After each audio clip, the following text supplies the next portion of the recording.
I'm checking to see if the closed captions are showing. I don't see them. We got it on that computer, but not this one.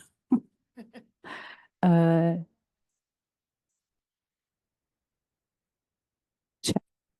You have to click it to see that.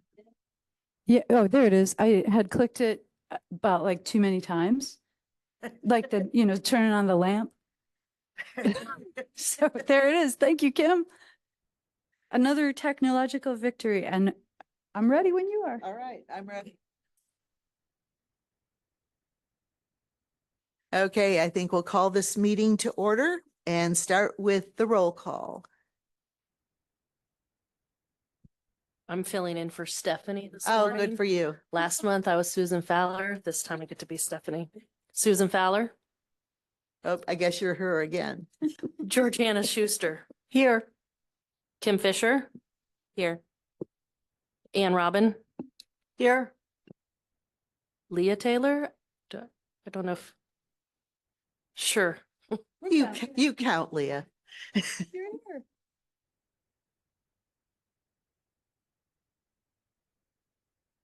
Oh, and I'm here too. Vicky Yeah, Nicewander. I'm here. Yeah. I knew I had to save you for last and then I just completely forgot about you. Sorry. No problem. The next thing is the approval of the agenda. Need a, thank you. Thank you. That was Kim, if you didn't hear. Okay. Any discussion, changes? No. All those in favor say aye. Aye. Opposed? No. Okay, very good. All right, next up are the schedules, the acronyms and glossary section, and then which needs no action on either one. Citizen input. Do we have any citizen input today? All right, moving on. My comments. I did a really interesting thing last week that I hope that all of you will learn about and get involved in at some point. There was a meeting in Springfield that was instigated by a letter from a parent to the governor. And Lynn is going to share that with the board members. I can send links to it to people who are interested if you just email me. It was from a letter. It was a letter from a parent in Naperville. And she sent a long, lengthy letter about the need for systems change in Illinois, 11 pages worth. So I'm not going to read it to you. But the governor was so moved that he asked his assistant, Ryan Croak, to please contact this parent.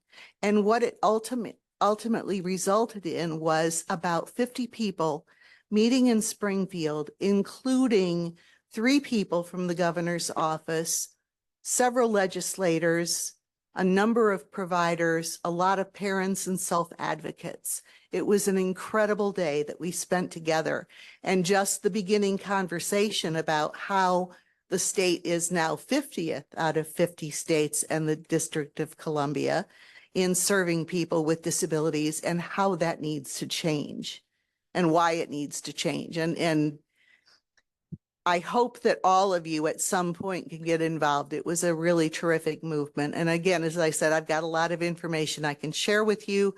Just email me and I can send it along. And that's my comment for today. And my comment is simply to ask everyone to sign in. If you're in the room, sign in on the paper sheet and help yourself to coffee or water. And then if you're on the Zoom, sign in and indicate your agency affiliation. This helps us to keep track of who is here and how to spell your name. And I think I've, given the board packet and all of the business for the board to attend to today, that I have said enough. And when we get to the new business item C, I did make an error. So I can always disrupt a meeting. That's what I'm going to do today. Okay. You're going to be the disruptor. I'll be the disruptor. Okay, so that's fair. We need to approve the meeting minutes, which are on page 21 through 23. We have a motion to approve those. I motion to approve. Okay, Anne, Move thank to you. approve. And I'll make a second to that motion. Any discussion? All those in favor say aye. Aye. Aye. Okay, thank you very much for that vote. And moving on to the vendor invoice list. Page 24. Move to approve. Thank you. And I'll second. Any discussion on that? All right, all those in favor say aye. Aye. Aye.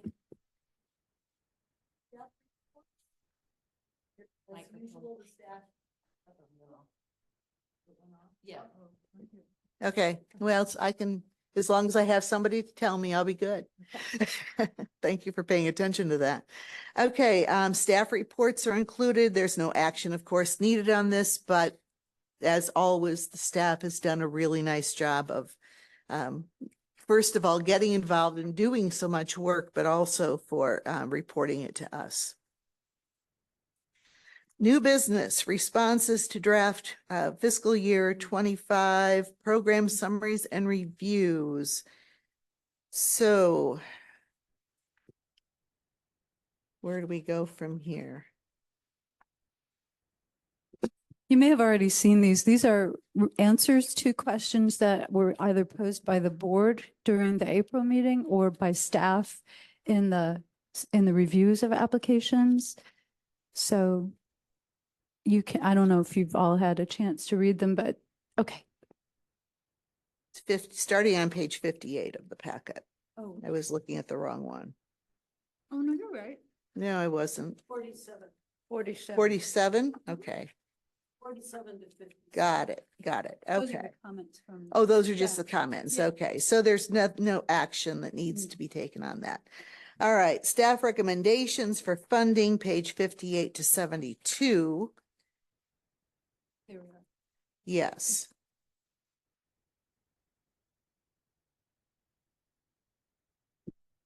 Nikki, Yes. just real quick for the previous item, like what I read, we're good, right? That was my Okay, impression. just wanted Yeah. to clarify. Okay. Yeah, that we have the funds to be able to do all the stuff and everyone's concerns were resolved, right? In short. There are a few things that we as staff can work on during the contract phase, which, as soon as you decide what to award and then authorize me to do contract negotiations, we are confident that we can address any remaining concerns prior to contracting. And then there's always a bunch of special provisions about, certain providers collaborate with similar providers, that type of stuff. That's all in this decision memo. So we wanted to be really clear so you can see all of the things that we think we'll address before and during the contract year. So that's in this memo coming up. Okay. Wait, real quick, sorry. So I tried to get in, but I need to speak up more. So I'm actually on 12A real quick. Okay. I just wanted to clarify from my reading of the agency's responses that any issues with the applications and the narratives and the budgets are going to be, it's all good. And any issues will be between agencies and staff. And we're good. You could certainly weigh in on anything that you like, but we're really confident that we will have enough time and that these are actually, people we've partnered with for a long time that we can get there. Yeah. Yeah. Okay. That's good news. So in the vote, which is where we are starting to vote on these different proposals, do we need to have somebody read each of these paragraphs or do we just need to have the motion and the vote? Well, the vote, there's a paragraph description about that. Okay. All right. Very good. As the former president, we never used to. Okay. Very good. Okay. All right. So Anne, would you like to read that first motion? I would be delighted to read the first motion. I move to approve CCDDB funding of $418,000 $845 for CCRPC Community Services Decision Support PCP, subject to the caveats as presented in this memorandum, and to authorize a CCDDB Executive Director and Board Officer to execute the agreement. And we Second. have a second for that? I'll second. Second by Kim. Thank you very much. Any discussion?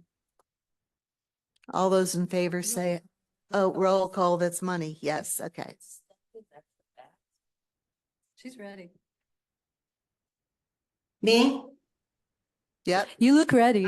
Okay, Kim Fisher, Yes. Ann Robin, Yes. Georgiana Schuster, Yes. Susan Fowler. Not here. Is Susan not here? Susan is not here today. Okay, Vicky Nicewander, Yes. Carries. Okay, moving on to the next one, DSC Service Coordination. I'll Kim? just read it. Okay, motion to approve CCDB funding of $520,500 for DSC service coordination, subject to the caveats as presented in this memorandum, and to authorize the CCDDB executive director and board officer to execute the agreement. A second? Second.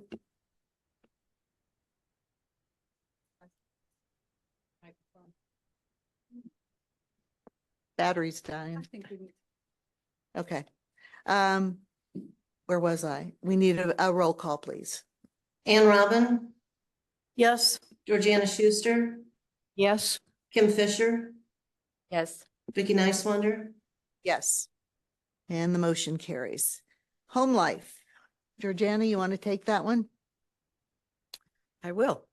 A motion to approve CCDDB funding of $213,000 for Community Choices Incorporated, inclusive community support, subject to the caveats as presented in this memorandum, and to authorize the CCDDB Executive Director and Board Officer to execute the agreement. Second. Thank you. Any discussion? Roll call, please. Georgiana Schuster, Yes. Kim Fisher, Yes. Ann Robin, Yes. Vicky Nicewander. Yes. Motion carries. Thank you. DSC Community Living, motion to approve CCDDB funding of $615,000 for DSC Community Living, subject to the caveats as presented in this memorandum, and to authorize the CCDDB Executive Director and Board Officer to execute the agreement. Second. Thank you. Roll call, please. Kim Fisher, Yes. Ann Robin, Yes. Georgiana Schuster, Yes. Vicky Nicewander. Yes, motion carries. Community Choices Transportation Support. My turn. Okay, I move to approve the CCDDB funding of $171,000 for Community Choices, Inc. transportation support, subject to the caveats as presented in this memorandum, and to authorize the CCDDB Executive Director and Board Officer to execute the agreement. thank you. Any discussion on this one? I have one comment. I would like for next year to see an effort to increase this to cover evening hours as well. Very important for people who need to get out and do those things. So yeah, thank you so much for doing it to begin with. Roll call, please. I think we need a second on this in case, unless I missed it. think Sorry, Ann- Stephanie, I didn't have my mic on. I second. It's Kim. Oh, you seconded. Okay, Ann Robin, Yes. Georgiana Schuster, Yes. Kim Fisher, Yes. Vicky Nicewander. yes. Motion carries. Clinical Services.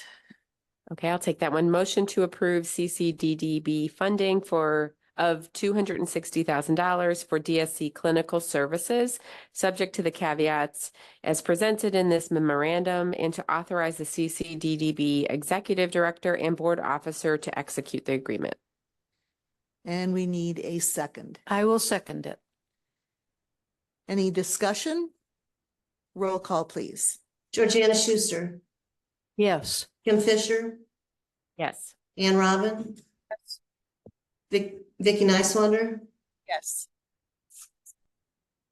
Motion carries. DSC Individual and Family Support. Thank you. Motion to approve CCDDB funding of $308,000 for DSC's individual and family support, subject to the caveats as presented in this memorandum, and to authorize the CCDDB Executive Director and Board Officer to execute the agreement. And we'll need a second on that. Second, Any discussion? Okay, roll call, please. Kim Fisher, Yes. Ann Robin, yes. Georgiana Schuster, Yes. Vicky Niswander. Yes. And that motion carries. Easy so far. Okay, persons assuming control of their environment, PACE. I'll make a motion to approve CCDDB funding of $45,972 for persons assuming control of their environment, consumer control in personal support, subject to the caveats as presented in this memorandum, and to authorize the CCDDB Executive Director and Board Officer to execute the agreement. Second, Thank you. Any discussion? Roll call, please. Ann Robin, yes. Georgiana Schuster, Yes. Kim Fisher, Yes. Vicky Niswander. Yes. Motion carries. Community choices, customized employment.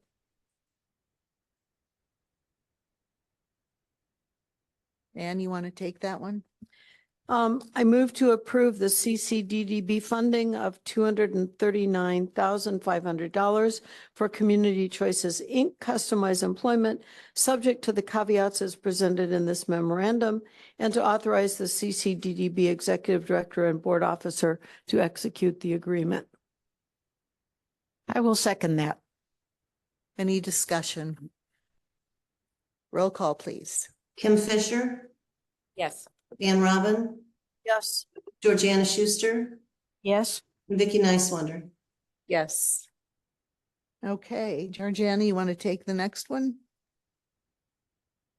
Yes. That would be community employment. Motion to approve CCDDB funding of $500,000 for DSC community employment, subject to the caveats as presented in this memorandum, and to authorize the CCDDB Executive Director and Board Officer to execute the agreement. I'll second that. Is there any discussion? Roll call, please. Georgiana Schuster, Yes. Kim Fisher, Yes. Ann Robin, Yes. Vicky Niswander. Yes, motion carries. Employment First is the next one on the list. Ann, you want to do that one? Motion to approve CCDDB funding of $98,500 for DSC Community Choices Employment First, subject to the caveats as presented in this memorandum, and to authorize the CCDDB Executive Director and Board Officer to execute the agreement. A second? Second. Thank you, Kim. Any discussion? Okay, roll call, please. Kim Fisher, Yes. Ann Robin, Yes. Georgiana Schuster, Yes. Vicky Niswander.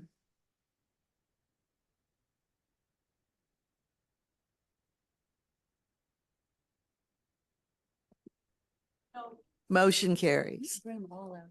Just put them around me. I usually keep it on all the time, but whatever, that's fine. We're gonna make sure. Yeah, okay, Yeah. I'll.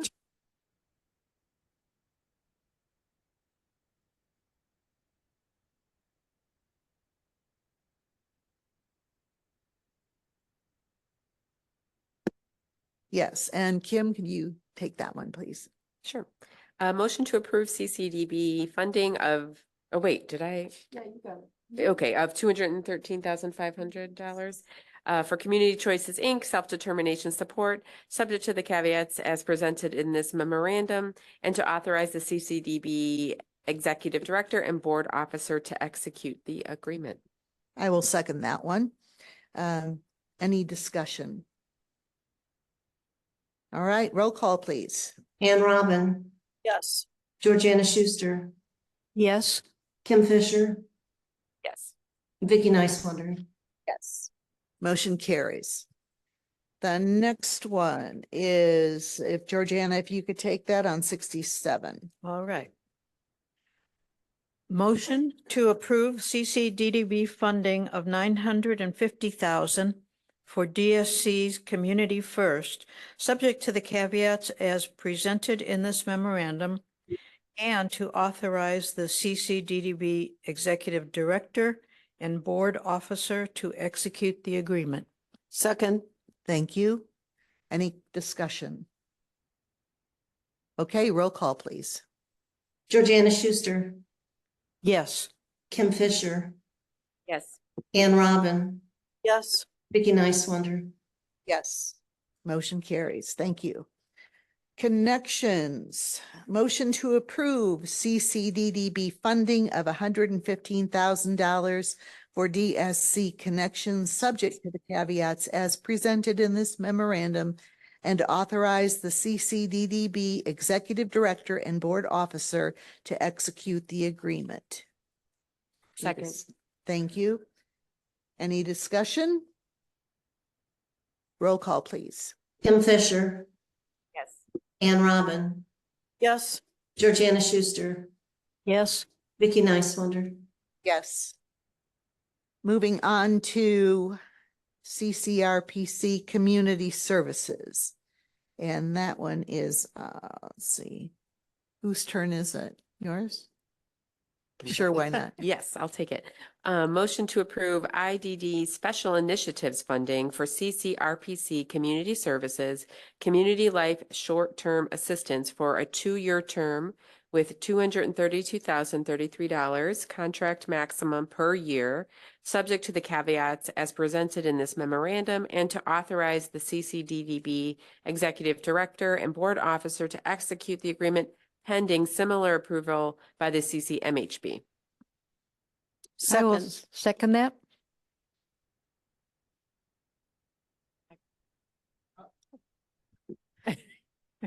I'll turn it like this so I can see the little red thing.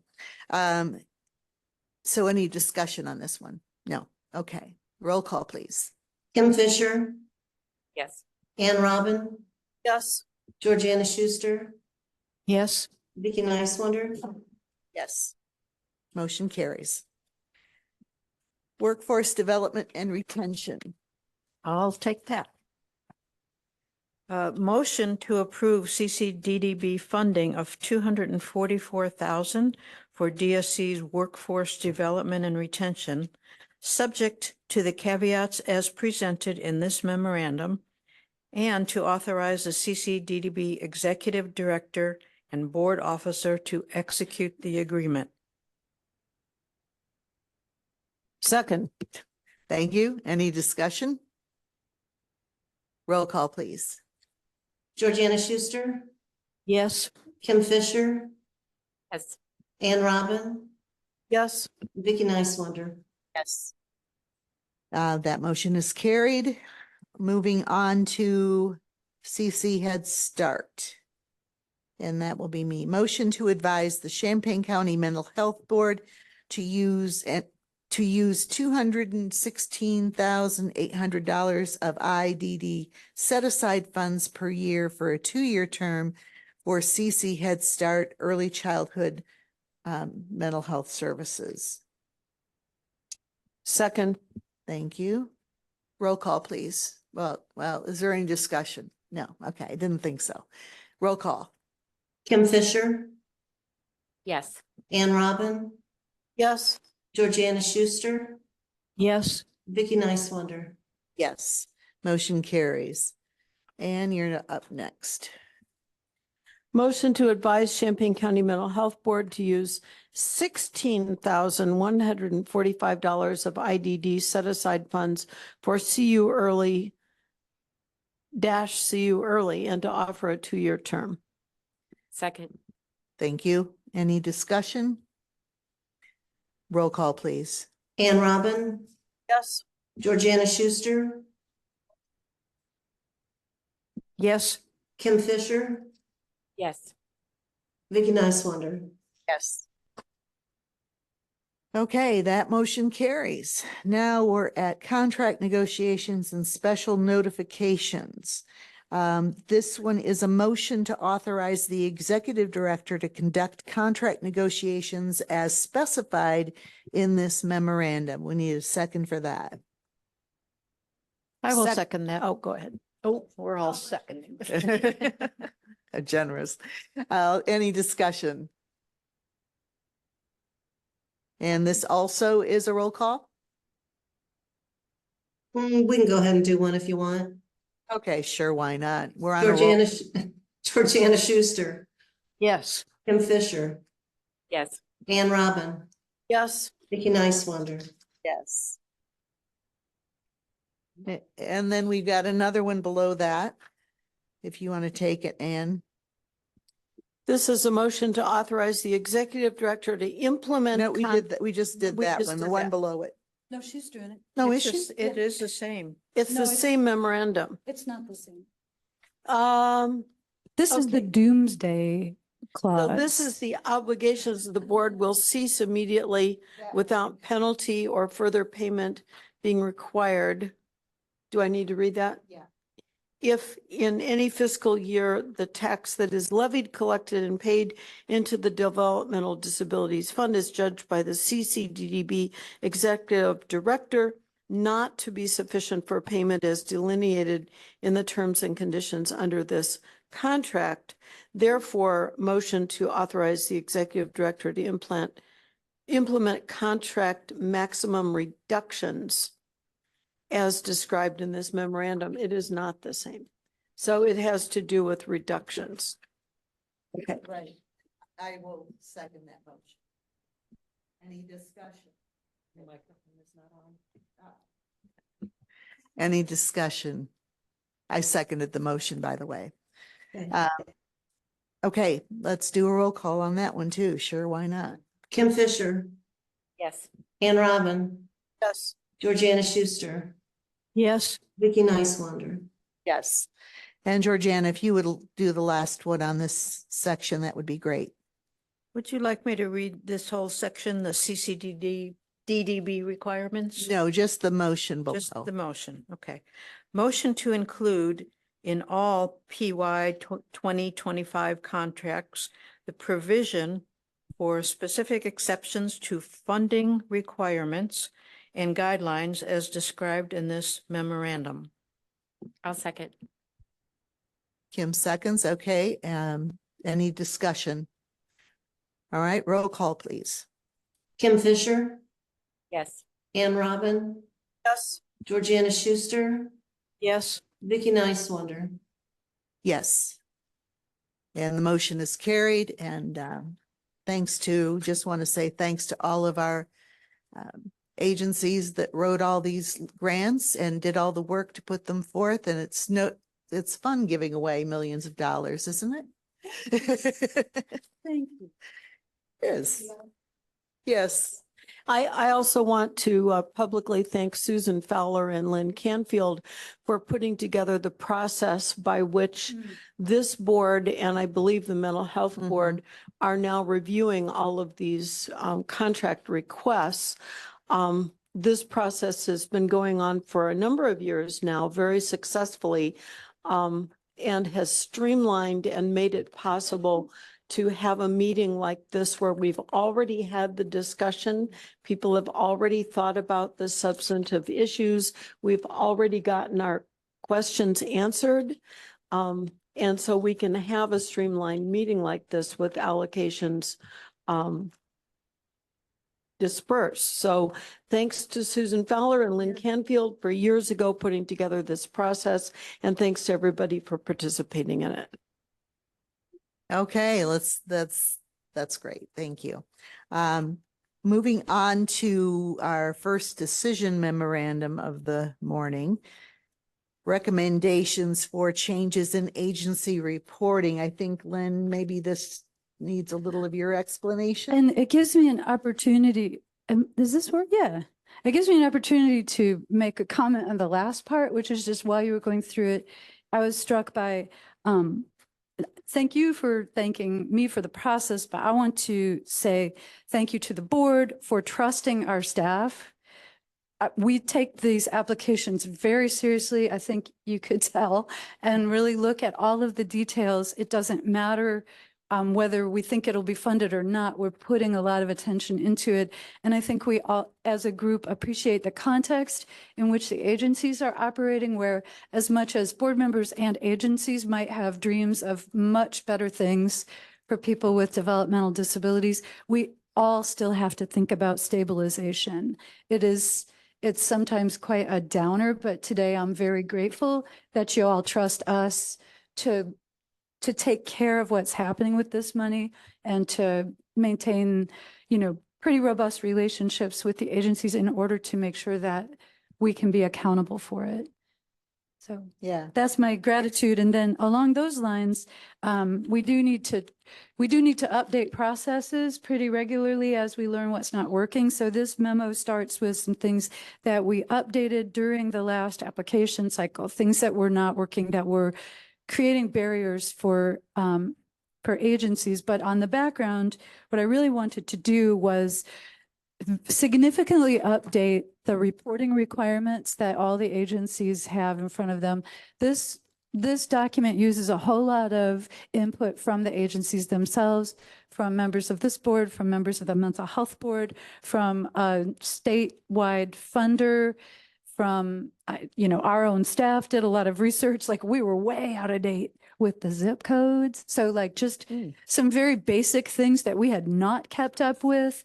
So my hope is that this set of changes will improve the situation for agency reporters. And then also when we're reporting out aggregate data, that it's relevant. So there are changes to registration and application is the first step. Those are things we've already done. That was problem solving when the problems were happening.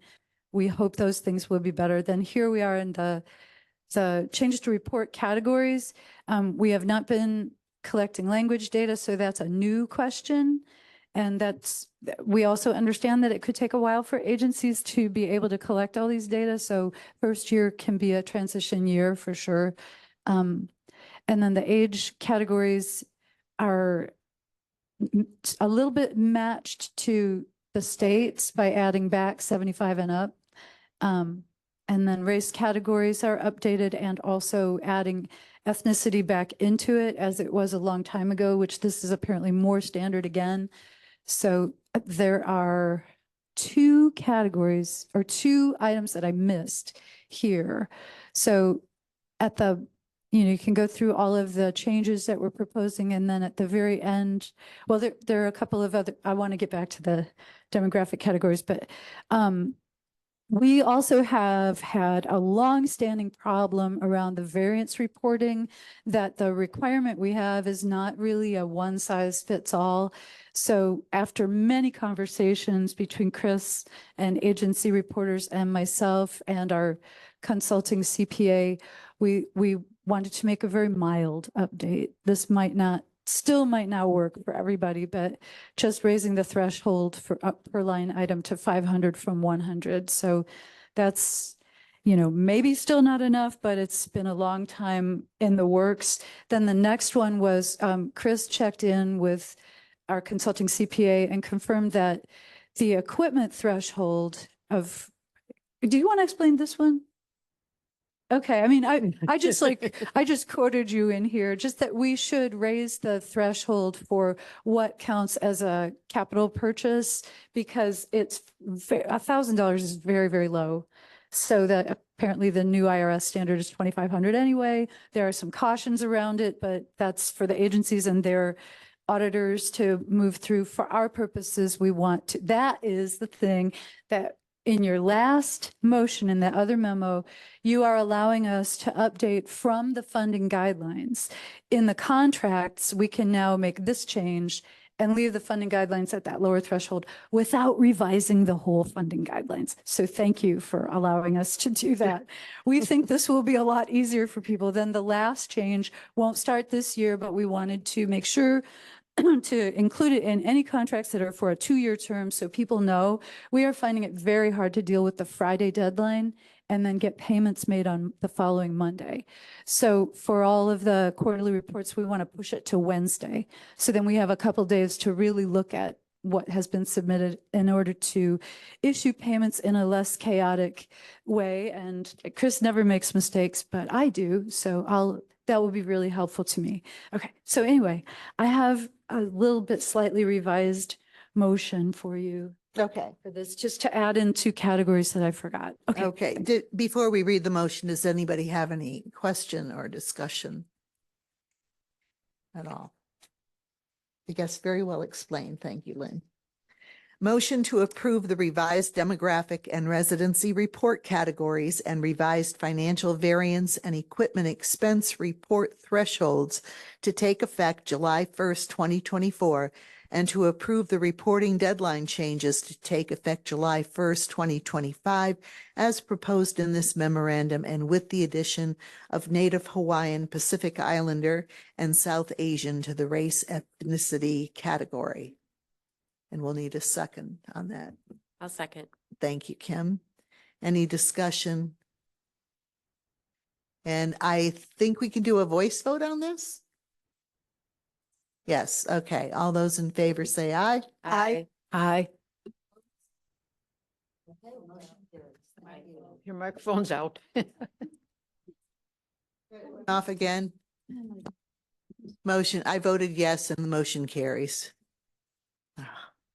Okay, back to the agenda. Where are we? The next decision, 3-year plans. 3-year plan timeline, page 79. Okay. There's a whole bunch of background you can see if you want.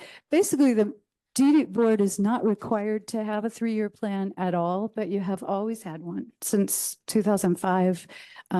It's maybe considered a best practice. We routinely get good assessment information. We can use the PUNS database to understand unmet needs. We can use there's a product that you purchase through the Regional Planning Commission that adds information to that. So we're in a good position for needs assessment on an annual basis, but the 3-year plan timeline could be shifted forward 1 year, and then it would align with all these other 3-year plans in the community. But to shift it forward 1 year, we need to know what to do this year. That's true. So I'm sure you all read the different options here. Let's do first, well, we can't really motion anything until we decide what we want to do. So Kim, what do you think? I would argue that we should just keep what we have and then just align with the rest of us. It's less work for everybody and we're on a good path. So Yeah, I would agree with that. I would be inclined to agree with that, but I also would like to ask for staff input as to what they would find the most helpful.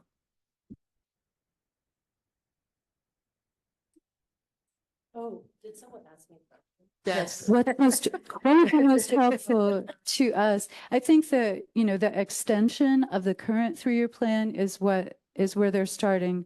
And then what would be most helpful to us? Kim Bowdry, do you have a? Yes, the extension would be very helpful. And then what is the other question? Well, so I've also presented the option, they could have no 3-year plan at all. I mean, and I think it's probably best practice to have a strategic plan posted. So for me, just for how it looks to the public and what you're communicating to the public, that would be my preference. That's fine. The first motion, but obviously no plan at all is less work. It's just, is less work better?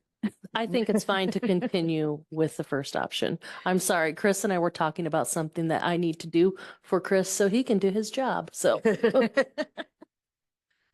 That's it's not a okay. big deal. It was just more confusion from me. So Yeah. Georgiana, did you have anything, any comment on that? What's your feeling? Microphone is off. I think that we should extend the first first motion is Okay. is extending. Do you want to go ahead and read that one then? Okay. A motion to extend the current CCDDB 3-year plan through 2025 with revised 1-year objectives for 2025 as a bridge to a new 3-year plan for 2026 to 2025. 2028. I'll second that. Any other discussion? All those in favor say aye. Aye. Aye.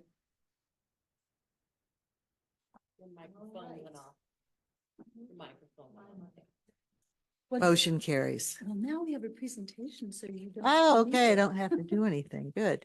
All right, we have a presentation from our evaluation people, evaluation capacity building.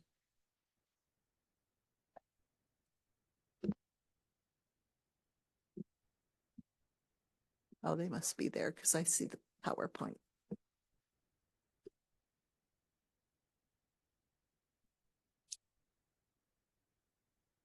Good morning, everyone. I'm going to try to share my screen if possible.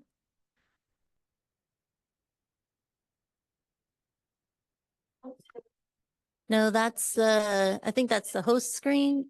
Can I share my screen? I have a little PowerPoint. I'm so sorry, Jacinda. No. I was doing something else. We're trying to, yeah. Great. I'm gonna share.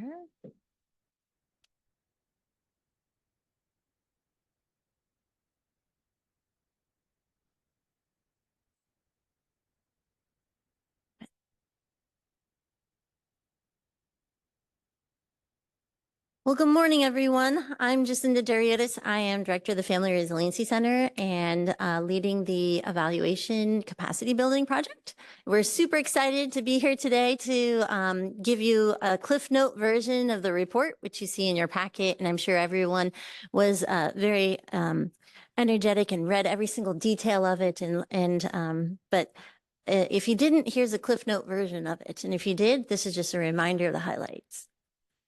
So first, I'd like to start with providing gratitude to the board members and staff for funding this and believing in such a project and making time and space and funding for it, as well as agency staff and leaders who made time and space to provide information, data, and also to have their capacity built. So very much appreciated for our participants. Also, my collaborator, Nathaniel Underland, Nate, who's behind me. I'd like to introduce him. He can stand up and say hi. Hi, good morning. So Nate joined us and he is responsible for putting our thoughts about microlearnings into reality and making the video and content for those. And we'll have a sneak peek of one later so that you can actually see what it is and not just hear what a microlearning is.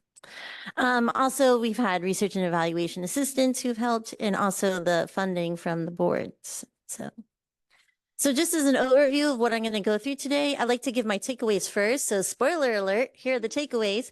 And then I revisit the takeaways at the end to see, were these the takeaways that you had as well, or did you have others? So, and then we'll go through the context, the key findings, moving towards empowerment, which is what our next steps would be, not only in the next year, but next couple of years, hopefully. And then we'll show a microlearning video. Exciting? We're excited? Yay! Happy hump day. All right. So some takeaways from our year 1 needs assessment were that agencies and boards want to be heard. Do you want to be heard? Everyone wants to be heard. So using participatory approaches, which we use here, is actually partnering with everyone so that their voices are heard, so that we know what their needs are and what actions would be helpful for them. And then everyone wants resources, so knowledge, improving efficiencies, and engaging in more efficient storytelling. And then last is to work together. Like we're all in this together to make these services as great as they can be in the community, reaching as many people as we can effectively, and starting to move those outcomes and having long-term impacts. And so working together in terms of communities of practice, having open communication are some of the recommendations that we had. We also want to acknowledge that the work that's being done by boards and agencies, board staff, is hard work, and they're doing a great job and a great service. And we just want to let everyone know that even though there's capacity to be built, there's a lot of great work that's occurring. So some context, talking about our project goals and our approach is building capacity and partnering. So we are building the capacity of boards and agencies using these participatory and empowerment approaches. So empowerment approaches are about building capacity so that others can do on their own. So it's by those agencies, by the boards and so forth. And participatory is doing with. So it's the with and the by. And then our year one goal was to really determine what the needs, strengths, and expectations were for the team's roles and activities, and also moving into that action. And if I'm going too quickly, please let me know. So our approach is participatory. So centering staff voice and multiple perspectives was a major desire for the boards and also agencies. And this also provides a more holistic understanding of what the current capacity is, what has worked well, and what needs remain. And then, as I said before, capacity building is what's empowerment so that boards and agencies can implement and sustain the practices and become continuous learning organizations. This is a graph that has a lot of words. What I want to showcase here is helicopter science historically has been coming in and doing 2 and 4 others. And we're moving along that continuum with this project. And it has been doing this is to move towards that with and by that it explained. So with partners and then providing the capacity for them to do the activities, identify their outcomes, measure them, and so forth as the by the agencies and boards. So empowerment evaluation, as you can see, there's the desired outcomes all the way on the left, like to achieve desired outcomes. But how do you get there? Well, first you have to look at what is the current capacity, right? So that's the needs assessment, is seeing what is the current capacity, and then utilizing tools that we're developing, trainings, technical assistance, and quality improvement. But in order to know what those should be, the content of them, you need to do the needs assessment. And then with this, understand the current capacity, providing these additional tools, trainings, technical assistance, and quality improvement, we can move towards the actual outcomes being achieved. So that's where we're moving. And that's why we did this needs assessment in this first year, as well as starting to build the capacity. So for those of you who love data, data geeks, anybody? Maybe not. Okay, yay. By the numbers. Who likes numbers? So we had 13 interviews and focus groups held with agency leaders, board members, past evaluators. We had a group level assessment, and even though that one is there, it's a little misleading because we had 19 agencies and 33 staff members give their wisdom during this with over 2,000 insights. We had 2 surveys, so a pre and a post survey for the group level assessment, which gave us information about where they're at with some of the skills and measurement towards evaluation. Then we also reviewed agency reports, 64 of those, and we had 76 perspectives total combined contributing to this needs assessment, which is really impressive. And then if it gives you an appreciation of how much data, this is us reanalyzing and looking at all of the data from that. And that's not even all of it. It's just what could fit in that one space at that moment. So, but here's a picture of actually showing agency staff participating in the group level assessment, which we took over a major room at the library to do it. So making sense of data, also known as analysis. So we read all of our data, the interviews, the focus groups for key ideas. We reviewed open-ended questions and survey data. We reviewed the agency reports, and we did the group level assessment. Staff analyze those data during the session, which is what the beauty of that is that they're actually analyzing and interpreting and determining what are the priority areas. And then we also did it because the time in that session was short. We didn't want to miss anything. So we looked for more specific granular training topics and so forth when we re-examine those data. So what did we learn? We don't know what we don't know. So staff at agencies and even board members were saying, like, we don't know exactly what the wording is, the language. We don't know what we don't know. So familiarity varied. There are some agencies and members that really had, you know, great capacity and familiarity, and others that were just starting out. And so trying to understand that variation and then meeting people where they are. So the capacity building is needed across all of the levels, even those who are doing it very well, to move towards impact. Recognizing the fact that people may be doing it and not knowing that they're doing it, and figuring out what language do we need to use that gets out of the jargon and make sure that we're all speaking the same language. So some recommendations for improving familiarity with evaluation is identifying which resources are going to be most useful, compiling and creating those evaluation resources so that they're easily accessible for agencies to make the time and the space to participate in capacity building opportunities, including trainings, and then to communicate with agencies about why evaluation capacity is important. They know it's important, just sometimes hearing it additionally and from funders and from others is helpful to reinforce that message. So our second finding is user-friendly evaluation training is needed, and all parties are receptive to learning. So when we spoke with everyone, board members, board staff, agency leaders all said that they're receptive to learning more, which is great. And it's really using that training to meet people where they are, and making it so that it's in user-friendly terms, and we're not making anyone cry or anything like that, but we can make them smile and happy. So we're moving in that direction. And agency staff and board members are willing to learn. So here's a quote that we thought was really poignant that says, "I am new to the nonprofit world and am excited to have the chance to absorb different vocabulary, focus points relating to evaluation and reporting versus a more corporate background I came from." So really wanting to move in this direction of learning this language and embracing it, which was really exciting to see. So some of the recommendations is the user-friendly evaluation trainings. So developing these micro learnings, which we have developed 2 of them already, and there are many topics listed here, not all of which we can do in the next year, but we're identifying the priority areas of the ones we should focus on, and we're working on those so that they're accessible to everyone at all times on demand. And then also providing feedback on these training and materials. Are we hitting the mark? Is there something else we should be doing? So having that continuous feedback loop is what we're recommending as well. So giving back time. So everyone wants more time. We can't really give you time, but what we can do is create greater efficiencies that leave time for you to do other things. And so that's what we're trying to do. So agency staff really have limited time and capacity. They are wearing many hats.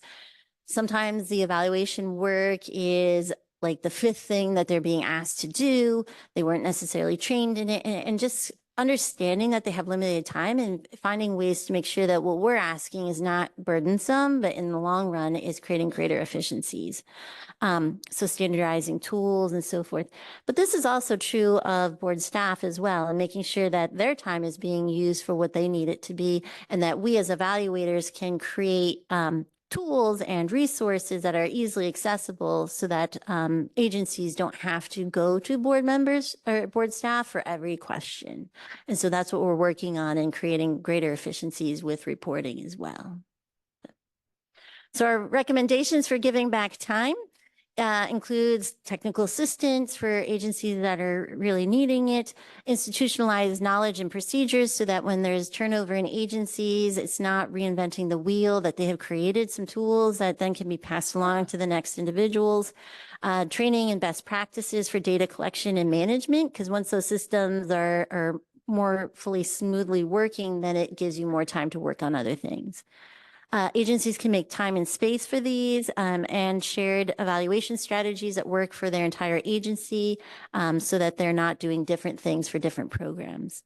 And then for the board to provide funding to cover evaluation activities, potentially thinking about a linked data system, which we've started to talk about if it's even feasible or desirable, and then allowing appropriate timeframes to understand that we're not going to solve all of the concerns that we have in a year or 2 years, but giving grace and understanding that incremental changes might be necessary for some outcomes, whereas others might be more easily attainable in shorter periods of time. Our fourth finding is developing capacity for storytelling and effective reporting. I don't know about you, but storytelling to me doesn't mean that it's fiction. It's a way of communicating something that's meaningful and impactful and things that people remember easily. And it's a skill to be learned. Not everyone are great storytellers to begin with. And so utilizing evaluation methods to help people explain their stories and improve their reporting. And so we have here someone saying that they're relatively small organization and they have a hard time gathering data from all of their participants. So they have found that qualitative data to be the most informative and not just the quantitative data. So talking to families, participants, staff, and using those rich stories to inform their decision-making process is probably the most useful for evaluating their agency services. It would be nice to have more quantitative data to back this up, but getting that consistently has been challenging. So helping them first showcasing that qualitative data and understanding the value of it, and then also maybe some best practices to get that quantitative data that they might need to reinforce the stories that they're trying to say. So our recommendations for this is offering trainings on effective storytelling, also understanding how and when to present quantitative and qualitative data to tell those impactful stories, making that time and space to attend these trainings from an agency perspective, and then simplifying or refining previous report templates, which the board has already done, which the agencies have very much valued, and then also giving concrete examples of effective outcomes or expected outcomes and openness to qualitative findings as well. And our last finding is that adopting a mindset of we're all in this together. So aligning expectations, cross-agency collaboration, evaluation team engagement, showing that we're all in it together to move these outcomes. And so this is a quote, since I've been on the board, I've known that there was an evaluation capacity project going on, but I didn't know that much about it. And I think keeping us board members more in the loop, like maybe telling us, giving a report at each of our meetings, like what's going on, what you're doing, it would sure be helpful to me to know what's going on. And so we've implemented this, right? Just fact checking.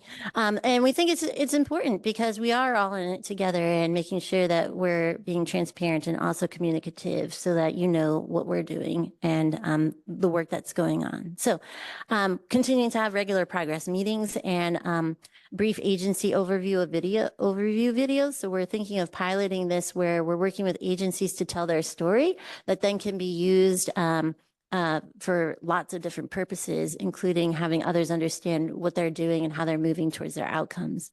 We have a working group that is already started and will hopefully develop into a learning community. So if there are other agencies that want to participate in this working group, they can reach out to us. And it's really a place of shared knowledge, things that are working well that aren't, and also giving feedback on the language we're using. Is it too much jargon? Is it hitting the mark? Which is really helpful to us. Also continuing to make that time and space to participate in these activities and to improve communication channels. So moving towards empowerment, which is really moving towards that capacity building, right? So what we have in our findings is a roadmap for moving agencies to the outcomes. And from our GLA, we're pulling this out. So at the, we've had some participants who say things like they don't really know what they're doing or they're having so many hats. So we want to move from the don't follow me, I'm just a hamster on a hamster wheel, to some experience required, which everyone is recognizing, to a you got this, so that we are really empowering others to know that they can do this, they are doing it, and that we're here to help them continue to move in that direction. So some next steps: intensive technical assistance with a few selected programs, on-demand microlearnings that are accessible to all, getting feedback and guidance from the working group to make sure that what we're doing is accessible and within the priority areas and useful, developing workshops and trainings for everyone to be able to participate in, and to implement the recommendations identified as highest priority in the report, because there are far more than I've reported here, as you probably know because you've read it. And there's a lovely table, if you like tables or matrices, at the end that shows all of it in one fell swoop. Obviously, not every part of it can be done in year 2, but it's a roadmap as we move forward. So here's a fact checked. Are these the takeaways that you have from what I presented? Thumbs up, yay. Thumbs down, no. I don't know. Great. Okay, sounds like we're on board. So I'd like to close, if we have a few minutes, 5, to show the microlearning. Yes? Yay. I hope so too. Can I turn this microphone off and then turn this on and see if it works? All right, we'll try this. Let me come out of presentation mode and turn this on.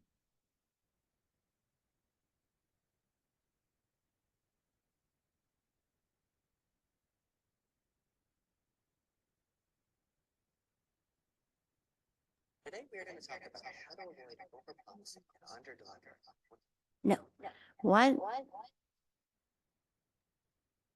You may need to actually share the sound through Zoom. So you may need to like go all the way out of sharing and then click on share Zoom. You are brilliant.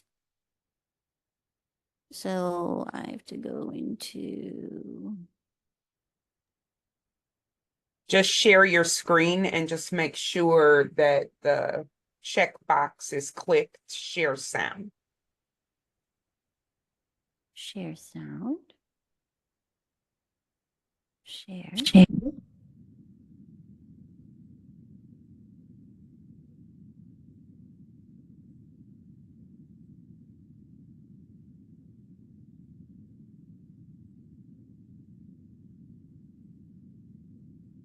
Today we are going to talk about how to avoid overpromising and underdelivering when it comes to program evaluation. You will learn some tips to implement when you're writing grant applications or similar items. And by the end of this video, we hope you understand how to focus on a few top priority outcomes that are achievable within the reporting period. This video will use a metaphor to walk through some of these tips. We will introduce you to a hypothetical project called Canines for Our Minds. Canines for Our Minds is a dog training and therapy program for people who experience PTSD. And the program has 3 steps. These are steps that a trainer, psychologist, and a dog owner will go through together. The first step is a basic command program in which the dog learns new tricks. The second is an advanced dog training program that takes it to the next level. And the third are therapy sessions involving the dog and a clinician for 1 year. We have different outcomes targeted for each of these steps. For this hypothetical example, we're going to focus on how to avoid overpromising and underdelivering in the first stage of the program, basic command training. This is Mozzie. Mozzie needs to learn some new tricks. Mozzie's trainer promises that he will know 20 tricks by the time he finishes the program. 20 tricks, wow. I can't wait. Thank you so much for trusting Mozzie to us. Mozzie learned how to sit, lay down, take a bow, raise the roof, stay, and come. Good boy, Mozzie. Yeah, so what do you think? Wait a second. I thought you said 20 tricks. Okay, let's try this again. This is Mozzie. Mozzie's trainer promises that she will teach him the fundamentals, like sit, stay, and down. Wow, I wasn't expecting Mozzie to be able to speak and take a bow.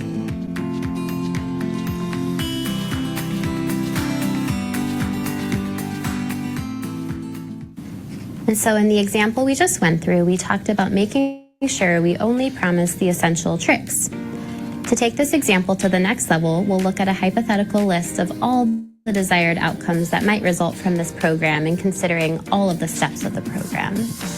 And so we're hoping that this program results in reduced severity of symptoms, PTSD remission, improved sleep, improved well-being, knowledge on how to handle service animals, skills on how to optimize service animal experience, improving interpersonal relationships, and tools for fostering self-care and resilience.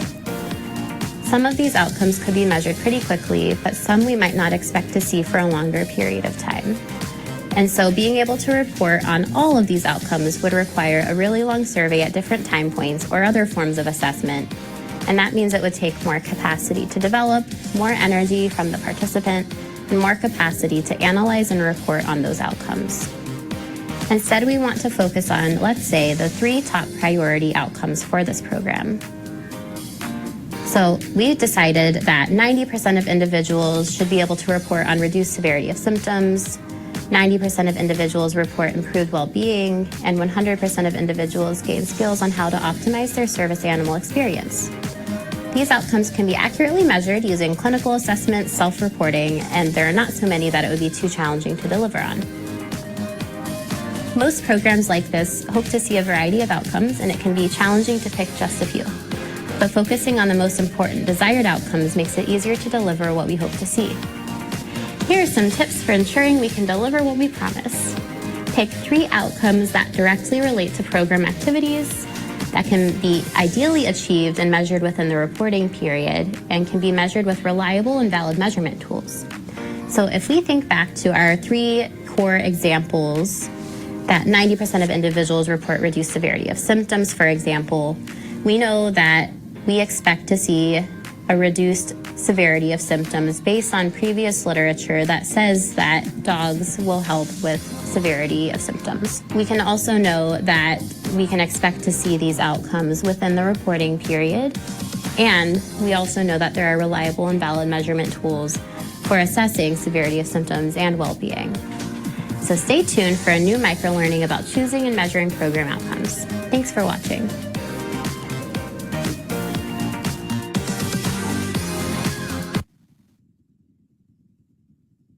Well, thank you. And so Nate, again, made our idea a reality. So, and there's another micro learning too on our website, and it's all accessible through our resources and the URLs in the report. And we're working on other ones based on the priorities set forth from our needs assessment. So any questions, thoughts, feedback? I have a thought, and I as I was listening to you and reading this report and the video, and I'm thinking to myself that there are so many nonprofits out there that are not disability related that could benefit so much from this kind of work. So thank you for all that you've done. Well, thank you. I appreciate that. And that's why we want to make it accessible to all. Yeah, yeah. Even though, you know, you had the vision and foresight to fund it and invest resources in it, the fact that we can make it accessible to all, I think is really important. So I appreciate that. Yeah. Are there questions, comments from the board? I just want to say thank you. It's wonderful. The report was very easy to read and great information. And I look forward to looking at your micro learning. I think that it's beneficial for us as board members to think about what we should be asking agencies for. So thank you. Great. Thank you. Thank you very much. Yeah. Okay, I think, where are we? 3-year plan time. No, we did that one. So we're at the third quarter reports and data. And that's just the information only section. Claims data is also information only. And I think everyone's had a chance to look at those. Are there any comments or questions on it? I think, where do we put this vote on the date for the next meeting? You don't have to vote. The chair of the board has the privilege to cancel any board meetings or add board meetings. Yes, okay, well, so Just on that note, we are going to cancel the June meeting. So make your vacation plans now. And moving on to successes and other agency information. Who's got something to share?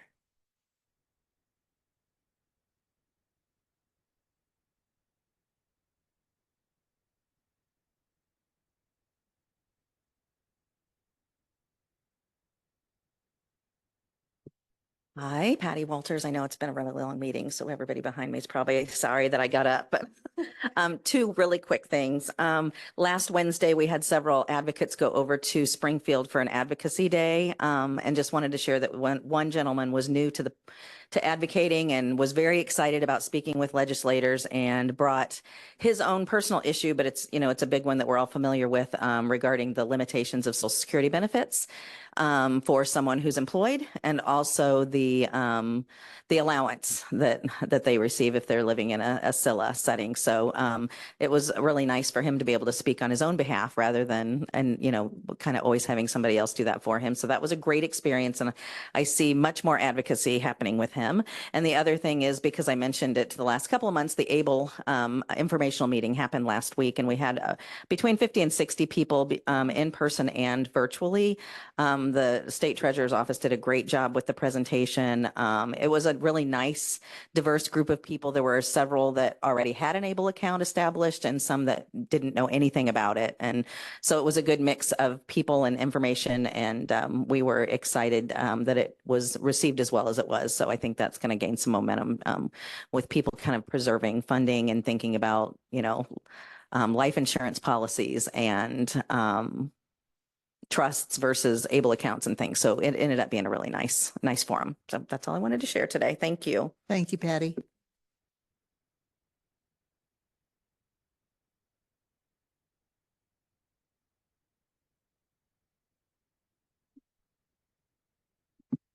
This is Becca with Community Choices. I'll also be very quick. I just wanted to let the board know about the TPC event that was in late April.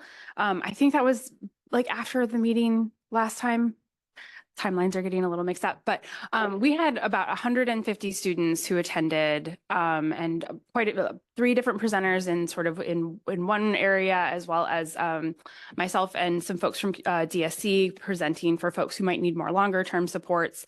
We had a number of families who attended. It was a really great event. We looked at the feedback that people gave us, which was overwhelmingly very positive. And we're looking at, there was some suggestions about maybe trying to do an event in the fall so that parents could have a chance to sort of work on things throughout the year. And so we are kind of trying to get our subcommittee ready to go for hopefully being able to present something to the community in maybe like September, early October time. So it was a really great event though. Lots of people worked together to make it possible. Great. Anybody else? I don't see any movement, do you? Okay. All right. Well, thank you very much for that information. It's really helpful. County board input. I have no input at this time. No, I mean, you guys are all doing a great job. It's the beginning of our budget cycle on the board side. So I'm kind of focused on that right now, but keep on. Thank you very much, Leah. Champaign County Mental Health Board input. They'll meet tonight to make decisions about funding with a few more proposals than you did, and with not enough money to go around. So there will be some hard decisions. And I think that because of that, it could be a long meeting. They had a study session last week, and no one is very pleased with, when there's not enough money to go around. And yet the applications were strong and they're for projects that are of high priority. So I don't want to be doom and gloom. It's still really wonderful that we live in a community that adds these funds so that we can improve the local systems. I, want to sort of tap into that, what's wonderful about that for tonight. They will also have a decision about a late audit. So, again, that's those are always hard conversations, but I know we'll get through it. I know tomorrow will be great. Anyway. Okay, any board announcements? Nothing. Okay. I don't have anything either. And it is what time? 10:15, and we are adjourned. Thank you so much for coming. That was much shorter than I thought it would be, actually.